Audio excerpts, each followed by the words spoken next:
he spoke in that moment of not being sure if what he was going to put on was too feminine. And this is someone that I always knew to be a really charismatic, super confident person who very much identified as a gay man in the Los Angeles scene. And to see him in this moment really struggling with how he was going to present himself in a place that I always imagined was his element got me thinking for a moment. And then he shared that when he was younger, he felt that he wanted to be a little girl when he was 4 or 5 years old.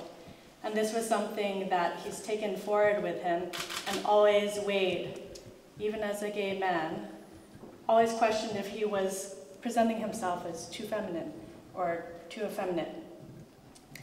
And I think that conversation really got me thinking about how many people I cared about, or how many people we all encountered in the world who had this complexity of identity, this layer that maybe they were able to express or identify with, or maybe they weren't. And so when Bernd approached me or said that he wanted to do a book project with his photography, I proposed that we look at this topic, or this, I suppose topic, together. And it was really important for me that not only would the people be photographed, but they would be able to share their stories. So that there are these two possibilities, or two ways of really connecting with each person who participated in this project. So when we started it, at the time I was living in Amsterdam and Bernd was living in London, and we started with our friends. So Bernd photographed a friend of his, Nando, who is also in the hallway behind us. And we made a very simple website, and with that we started to approach people. But the very first person who agreed to do this project was a dancer that I had seen in Amsterdam. And I met with her for coffee and explained roughly the idea for this project, and she agreed to do it without really knowing me or knowing Bernd or the photography or my writing. And this is really, I think, speaks to a lot of the relationships and connections that run through this book. Everyone who was involved, there was quite an interchange of trust and involvement and commitment. So I believe Bernd already spoke about how each person, when they were photographed, really had a lot of input. And the same was with the writing. The idea was that each person would be able to tell their story in their own words. And before anything went to print, everyone saw their text and signed off on it.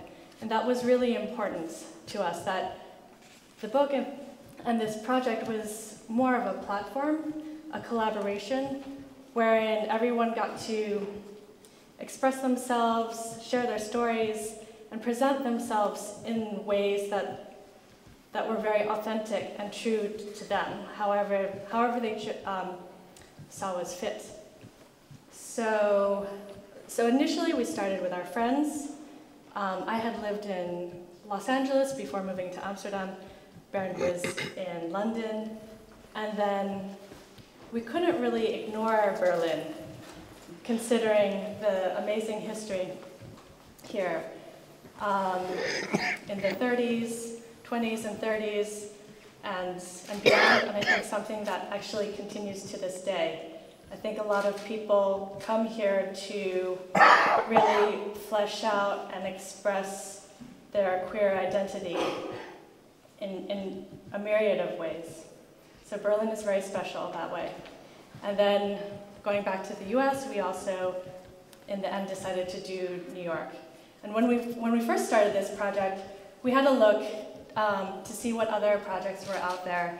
And what we found was that a lot of books focused on one aspect of gender identity or gender expression, So we found books about drag queens, we found books about drag kings, but we really were looking to open up the topic and get away from categories or boxes, really.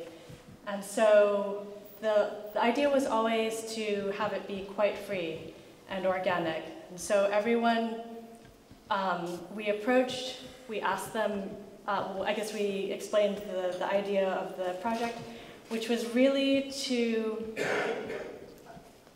kind of celebrate the possibilities, the infinite ways of expressing and identifying gender, and getting away from what society or our communities say is masculine and male and feminine and female. And I think we're moving towards just opening that up for everyone. I just want to mention that aside from working with friends and then working with friends of friends, we also worked with two organizations. Trans Amsterdam in Amsterdam, which connects transgender individuals in the Amsterdam and Netherlands, Greater Netherlands, and brings people together for cultural events and sort of education. And they also initiated Trans Pride. So through them, we were able to take the project to their membership, and a lot of people came to us that way.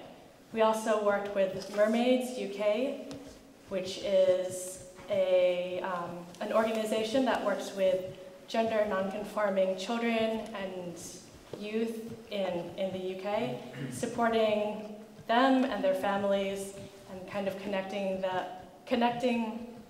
the families through things like weekend residentials and just also providing support and access to resources. And they were so kind as to allow us to present the project to the families. And considering how sensitive and vulnerable it can be in parts of the world, I guess this is just another example of the great amount of trust and investment and involvement a lot of people had in this project, and hopefully you can see it on the walls and in the book. So, thank you.